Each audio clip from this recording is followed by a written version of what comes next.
আচ্ছা, আজকের এই উত্তরব্যাপী বজবজে আমাদের হিজবুল ফুজুল নামে যে সংগঠন আজকের উদ্বোধন হতে চলেছে, আজকের এই উদ্বোধন অনুষ্ঠানের সঞ্চালক আমাদের মাদ্রাসার ইমাম শিক্ষক আছেন, উপস্থিত আছেন আমাদের মসজিদের ইমাম সাহেব থেকে শুরু করে আমাদের অনেক হাজি সাহেব আছেন, অনেক গুরুজন ব্যক্তি আছেন এবং আমার সমবয়স্ক বন্ধুরা আছেন। সাথে সাথে জানাদের উদ্যোগে এই আজকের আমরা শুনছিলাম যে নবীজির দেওয়া নাম, সেই নামেই সংগঠন। তো আজকের একটা বিশেষ দিন, 570 খ্রিস্টাব্দে 12ই রবিউল আমাদের রবিউল আওয়াল আমাদের হযরত মুহাম্মদ সাল্লাল্লাহু আলাইহি সাল্লাম তিনি এই পৃথিবীতে জন্মগ্রহণ করেন।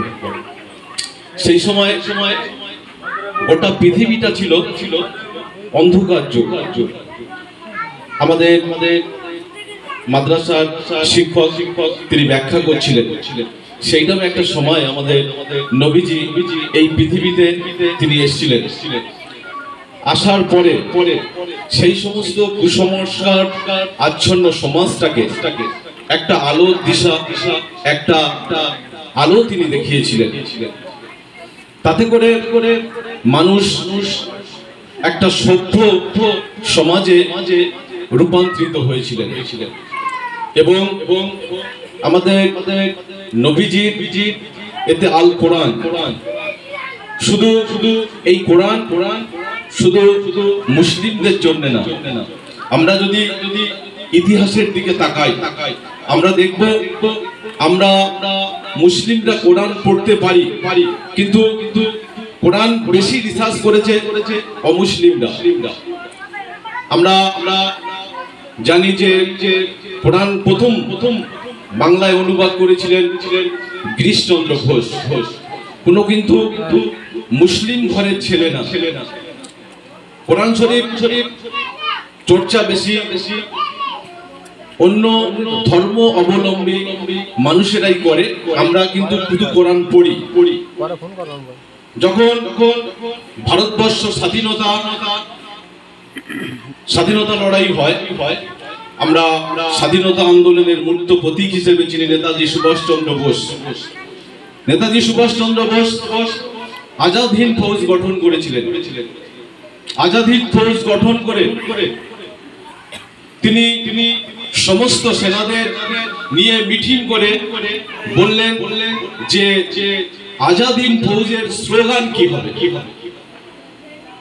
তখন অনেকে অনেক রকম বলেছিল, কিন্তু নেতাজি কোরআনের সেই উদ্ধৃতি নিয়ে আজাদ হিন্দ বাহিনীর সেই স্লোগান তিনি করেছিলেন, ইত্তেফাকে কোরবানি।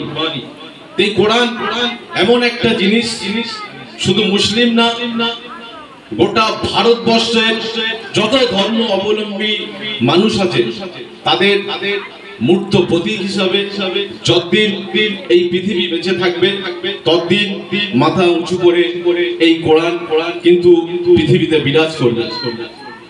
কিন্তু আমরা বর্তমানে আমাদের কেন্দ্রে একটা সরকার আছে, যে সরকার ধর্মে বিভাদ বাঁধাতে চায়, মানুষে বিভেদ তৈরি করতে চায়। এই কিছুদিন আগে পামেল গায়ে একটা ঘটনা ঘটলো, ধর্ম জিজ্ঞেস করে মানুষকে মারবে। প্রথম শহীদ হলো নদিয়ার তেহট্টের ঝন্টু আলী শেখ।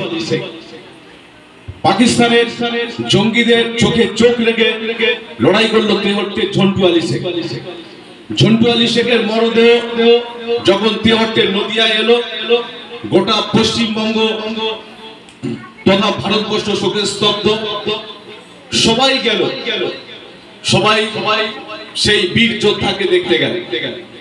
কিন্তু এই আমাদের সেন্ট্রালে থাকা একটা রাজনৈতিক দল তারাই দাড়ি টুপি মুসলিম, তারা মাদ্রাসা দেখলেই সেখানে জঙ্গি প্রশিক্ষণ দেওয়া হয়।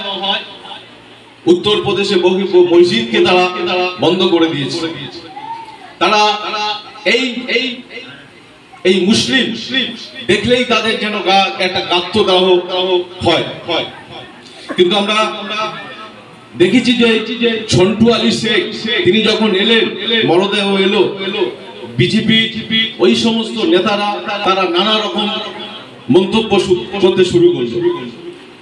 পাকিস্তানের ভেতরে 100 কিলোমিটার গিয়ে পাকিস্তানের সেই জঙ্গিদের মেরে হলো কে সুফিয়া কুরেশি, সে একটা মুসলিম ঘরের বোন। আমাদের পায়েল গায়ের শেষ যে শহীদ হয়েছিল ইন্সপেক্টর ইমতিয়াজ আলী। তো আমরা যদি স্বাধীনতা ইতিহাসের দিকে তাকাই তাহলে দেখব ইন্ডিয়ান গেটের 96,000 শহীদের নাম আছে, তার মধ্যে 66,000-এর বেশি মুসলিম, যারা এই স্বাধীনতা আন্দোলন করতে গিয়ে মুসলিমরা রক্ত দিয়েছে। আর কিছুদিন আগে পাওয়াল গায়ে যে হলো, সেখানেও কিন্তু মুসলিমরা চোখে চোখ রেখে লড়াই করেছে। সেই জন্য আজকের এই যে আমাদের উত্তরকান্থীতে এই একটা সংগঠন আজকের শুভ সূচনা হলো। আমাদের ইমাম সাহেব এবং মাদ্রাসার শিক্ষক তিনি ব্যাখ্যা করছিলেন যে সংগঠন মানে কি, এই সংগঠনের কি কাজ হবে, বা এই সংগঠন আগামী দিনে মানুষের পাশে কিভাবে দাঁড়াবে। ধর্ম নিরপেক্ষতার প্রশ্নে, সব ধর্মকে সমানভাবে গুরুত্ব দেওয়ার প্রশ্নে ইসলামের বিকল্প কিছু নেই এই পৃথিবীতে। ইসলাম মানে শান্তি, সেই শান্তি আগামী দিনে বিরাজ করবে। আর আমার ছোট ছোট ভাইয়েরা যারা এই সংগঠনটা আজকের উদ্বোধন করেছে, আমি আন্তরিকভাবে তাদেরকে ধন্যবাদ জানাই।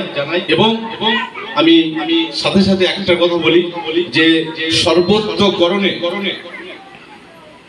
আমরা তোমাদের পাশে আছি এবং যখন যেভাবে বলবে সেইভাবে সহযোগিতার হাত বাড়াবো এবং অ্যাডমিনিস্ট্রেশন থেকে শুরু করে সব রকম ভাবে সহযোগিতার করব, এটুকু আশ্বাস দিয়ে সবাইকে শ্রদ্ধা জ্ঞাপন করে আমি আমার সংক্ষিপ্ত বক্তব্য শেষ করছি।